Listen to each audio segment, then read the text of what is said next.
ہم نے آواز اٹھانی ہے کیونکہ ہم نے بندوق کا مقابلہ بندوق سے نہیں کرنا. ہم نے بندوق کا مقابلہ آئین اور قانون کے دائرے میں رہ کر تمام وہ حربے استعمال کرنے ہیں جو ہمارا آئین ہمیں اجازت دیتا ہے اور پاکستان میں جو ہے رول آف لا لانا ہے. 26ویں آئینی ترمیم کے ذریعے جو ہمارا خیال ہے کہ عدالتوں کو مفلوج کیا گیا، اس کی مثالیں ہم پیچھے زیادہ نہیں جائیں گے. میں ایک صوبے کا، آپ سب کا منتخب کردہ وزیر اعلیٰ ہوں. اگر فرض کرے کوئی اس لیے چپ ہے کہ میرا گھر جل رہا ہے اور آپ کچھ نہیں کہیں گے تو یہ آگ آپ کے گھر تک پہنچے گی. عمران ریاض صاحب کو اٹھایا گیا، صابر شاکر ملک چھوڑ کے چلے گئے، معید پیرزادہ، اس طرح بہت سے صحافی، میں نام لیتے لیتے تک جاؤں گا. کیونکہ وہ ظالم کو ظالم کہہ رہے تھے، پاکستان میں آئین اور قانون کی بالادستی کی بات کر رہے تھے. پہلی سے لے کر تمام تعلیم انشاءاللہ تعالی یہ ہم یکساں نظام تعلیم لائیں گے تاکہ امیر اور غریب کے لیے ایک ہی تعلیم ہو. امن و امان، اس میں آپ لوگوں نے ہمارا ساتھ دینا ہے، کیونکہ جو کولیٹرل ڈیمیج جیسا ناسور جس کی وجہ سے دہشت گردی ختم نہیں ہوتی بلکہ مزید بڑھتی ہے، کیونکہ اللہ تعالیٰ قرآن میں بھی فرماتا ہے کہ ایک معصوم انسان کا قتل پوری انسانیت کا قتل ہے. تو پھر بحیثیت مسلمان اور بحیثیت پاکستانی ہم نے عام عوام کو تحفظ دینا ہے. میں یہاں پر موجود تمام بار ایسوسییشنز کا،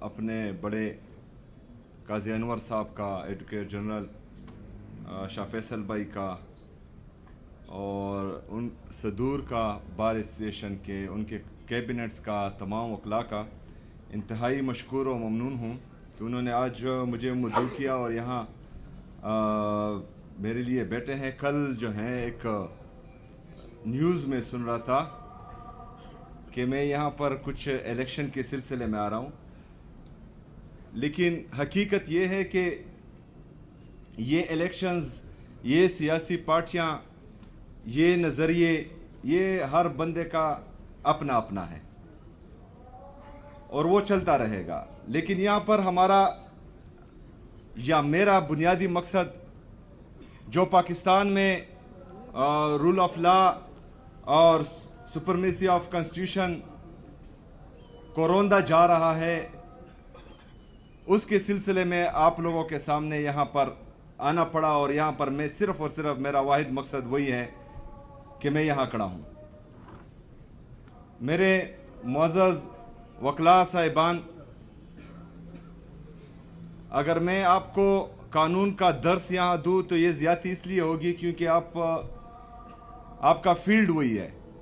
لیکن بہرحال جن زیادتیوں سے ہم گزر رہے ہیں ان کا تھوڑا ذکر میں ضرور کروں گا.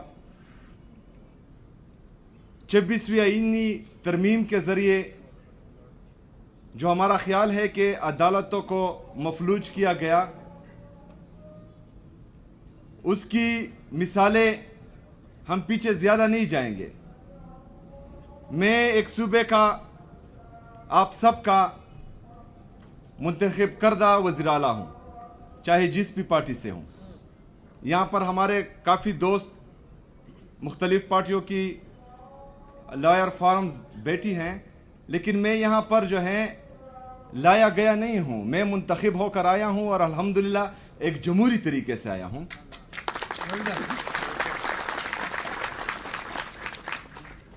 تو میں چاہ رہا تھا کہ میں اپنے لیڈر، اپنے قائد جناب عمران خان صاحب سے، جو ہمارے پارٹی کے تاحیات چیئرمین ہیں، ان سے ملوں. 2 سال سے میں ملا نہیں تھا تو میں ان سے پالیسی گائیڈ لائنز لوں کہ میں نے یہاں پر کرنا کیا ہے. بہرحال وہ ایک طرف، جو آئین اور قانون کی میں بات کرنے لگا ہوں وہ دوسری طرف، اور مین بات وہی ہے.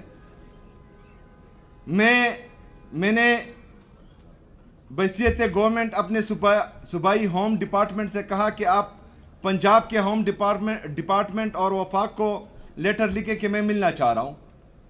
وہ لیٹر لکھا گیا. پھر وزیر اعظم صاحب کی کال آئی, میں اڈیالہ جیل کے باہر موجود تھا. میں نے ان سے ریکویسٹ کی کہ میں ملنا چاہتا ہوں. اس کے بعد جب مجھے اجازت نہیں ملی تو میں ہائی کورٹ گیا. جو ہمارا آئینی اور قانونی راستہ تھا وہ میں نے اختیار کیا.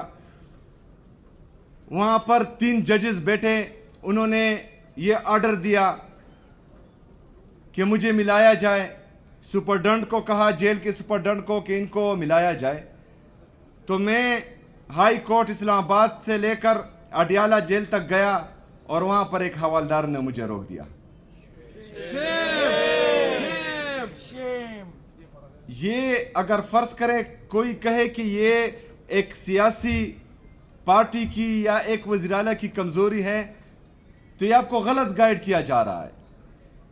یہ ہماری عدلیہ کی بے بسی ہے, ہماری ججز کی بے بسی ہے, جن کو 26ویں آئینی ترمیم کے ذریعے مفلوج کیا گیا ہے. جو ڈگنیٹی تھی ہماری ججز کی کہ وہ ایک دوسرے کی عزت کرتے تھے, سینئر کو سینئر رہنے دیتے تھے, جونیئر کو جونیئر رہنے دیتے تھے, اور وہ اپنے فیصلے امپلیمنٹ کرنا جانتے تھے. اس چیز کو جو ہے ختم کر دیا گیا اور ایک حوالدار جو ہیں وہ 3 ججز کے آرڈر ردی کی ٹوکری میں پھینک دیتے ہیں, جو باعث شرم ہے. ابھی میرے معزز وکلا, بات یہ ہے کہ آج اگر فرض کرے کوئی اس لیے چپ ہے کہ میرا گھر جل رہا ہے اور آپ کچھ نہیں کہیں گے تو یہ آگ آپ کے گھر تک پہنچے گی, اس میں آپ بھی جھلسیں گے. یہ گھر جو ہے آپ کے گھر, یہ آگ آپ کے گھر کو بھی لپیٹ میں لے گا, آج ہو, کل ہو یا پرسوں ہو.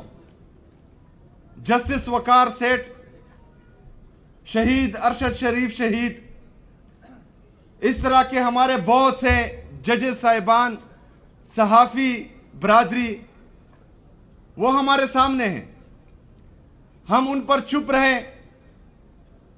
عمران ریاض صاحب کو اٹھایا گیا, صابر شاکر ملک چھوڑ کے چلے گئے, معید پیرزادہ, اس طرح بہت سے صحافی, میں نام لیتے لیتے تک جاؤں گا. کیونکہ وہ ظالم کو ظالم کہہ رہے تھے, پاکستان میں آئین اور قانون کی بالادستی کی بات کر رہے تھے, آزاد میڈیا کی بحالی کی بات کر رہے تھے, اپنے ضمیر کی سن رہے تھے. ان پر جو ہے پاکستان کی زمین تنگ کر دی گئی. باقی جو صحافی برادری ہے اگر وہ چپ ہے کہ آج ان پر ہے, کل ان کو کچھ نہیں کہا جائے گا تو ان کا نمبر بھی آنے والا ہے. تو اس لیے میرے عزیز ساتھیوں, ہم نے آواز اٹھانی ہے, کیونکہ ہم نے بندوق کا مقابلہ بندوق سے نہیں کرنا. ہم نے بندوق کا مقابلہ آئین اور قانون کے دائرے میں رہ کر تمام وہ حربے استعمال کرنے ہیں جو ہمارا آئین ہمیں اجازت دیتا ہے, اور پاکستان میں جو ہے رول آف لا لانا ہے. آپ لوگوں کا مین کردار ہے. میں نے پرسوں بھی ایک جگہ پر کہا کہ ہمارے معزز ججز صاحبان کو اگر یہ لگ رہا ہے کہ وہ اپنے فیصلے منوا نہیں پا رہے ہیں اور وہ لیٹر لکھ رہے ہیں کہ ان کے فیصلوں میں مداخلت ہو رہی ہے, تو آئیں ہمارے سامنے. یہ وکلا بہادر وکلا ہے, انہوں نے تحریکیں چلائی ہیں پاکستان میں آئین کے لیے, پاکستان میں قانون کے لیے, اور بڑے بڑے امر جو ہیں ان کے سامنے ڈیر ہو گئے ہیں. تو انشاءاللہ یہ وکلا بھی ساتھ دیں گے, ہم عوام بھی ساتھ دیں گے, اور تمام سیاسی پارٹیاں بھی انشاءاللہ تعالیٰ ساتھ دے گی, اور پاکستان میں جو ہے ہم آئین اور قانون کی بالادستی لائیں گے انشاءاللہ تعالیٰ. باقی جو صدر صاحب نے باتیں کی, ہمارا یکساں نظام تعلیم, اس پر کام شروع ہیں. 1 سے لے کر 8ویں تک تقریباً ہمارا جو ہے یکساں نظام تعلیم آ چکا ہے. 8ویں سے لے کر 12ویں تک انشاءاللہ تعالیٰ 2026 میں ہوگا, اور یہ سلولی جو ہیں اس کو ہم امپلیمنٹ کرتے جائیں گے انشاءاللہ تعالیٰ. 1 سے لے کر تمام تعلیم انشاءاللہ تعالیٰ یہ ہم یکساں نظام تعلیم لائیں گے تاکہ امیر اور غریب کے لیے ایک ہی تعلیم ہو. اس کے ساتھ ساتھ جو انہوں نے امن کی بات کی, میں چاہ رہا یہ ہوں آپ وکلا سے کہ ہم پارلیمنٹیرین ہیں, ہم بھی اپنی سوچ کے مطابق ایسے قوانین لائیں گے, ایسی لیجسلیشن کریں گے انشاءاللہ تعالی جس سے عام عوام کا فائدہ ہو. لیکن اگر آپ لوگوں کو لگتا ہے کہ ہم سے کوئی چیز مس ہو رہی ہے یا ہم وہ لیجسلیشن نہیں کر پا رہے جو ہمارے بنیادی انسانی حقوق کا تحفظ کر رہی ہے, تو ہمارے اے جی صاحب بھی ہیں, آپ کی تنظیمیں بھی ادھر ہیں بار ایسوسییشنز کی, آپ وہ قوانین لائے انشاءاللہ تعالی. کیبنٹ اور اسمبلی سے پاس کروانا میرا کام ہے انشاءاللہ تعالی. جو بندوق کے ذریعے یا ڈنڈے کے ذریعے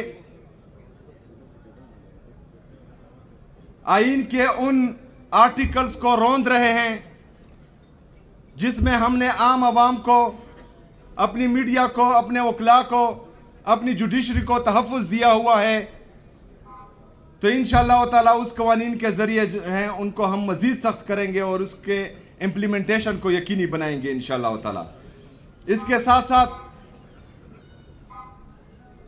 امن و امان, اس میں آپ لوگوں نے ہمارا ساتھ دینا ہے, کیونکہ جو کولیٹرل ڈیمیج جیسا ناسور جس کی وجہ سے دہشت گردی ختم نہیں ہوتی بلکہ مزید بڑھتی ہے, کیونکہ اللہ تعالیٰ قرآن میں بھی فرماتا ہے کہ ایک معصوم انسان کا قتل پوری انسانیت کا قتل ہے. تو پھر بحیثیت مسلمان اور بحیثیت پاکستانی ہم نے عام عوام کو تحفظ دینا ہے. اس کے لیے بھی انشاءاللہ تعالی میری سپیکر صوبائی اسمبلی سے بات ہوئی ہے, اس کے لیے بھی قوانین لا رہے ہیں تاکہ کسی معصوم کی جان جو ہے وہ ہماری سیکیورٹی فورسز یا صوبائی یا مرکزی حکومت کے ہاتھوں سے نہ جائیں, اور اگر جاتی بھی ہے تو اس کے خلاف بھرپور کارروائی ہو سکے. ہم نے کوشش کرنی ہے ساتھ مل کر بلا تفریق, سیاسی پارٹیاں, سیاست ہوتی رہے گی اور ہوتی آئی ہے, لیکن اس دفعہ انشاءاللہ تعالی ہم نے مل کر, ہم سب نے مل کر پاکستان میں آئین اور قانون کی بالادستی, آزاد عدلیہ کی بحالی, آزاد میڈیا کی بحالی, بنیادی جو ہمارے انسانی حقوق ہیں ان سب کا تحفظ بھی کرنا ہے اور ان سب کو جو ہے امپلیمنٹ بھی کروانا ہے. میں ایک دفعہ پھر آپ تمام صاحبان کا دل سے شکریہ ادا کرتا ہوں اور انشاءاللہ امید کرتا ہوں کہ ہم مل کر انشاءاللہ تعالی آزاد عدلیہ کی بحالی, آئین اور قانون کی بالادستی لائیں گے انشاءاللہ تعالی, اور ہر صورت لائیں گے. علی زمان بھائی اور ہمارے باقی دوست جو کہہ رہے ہیں کہ پشاور ڈسٹرکٹ کے لیے کم ہے, تو انشاءاللہ تعالی ان کے لیے میں مزید جو ہے وہ اعلان کرتا ہوں 2 کروڑ کا.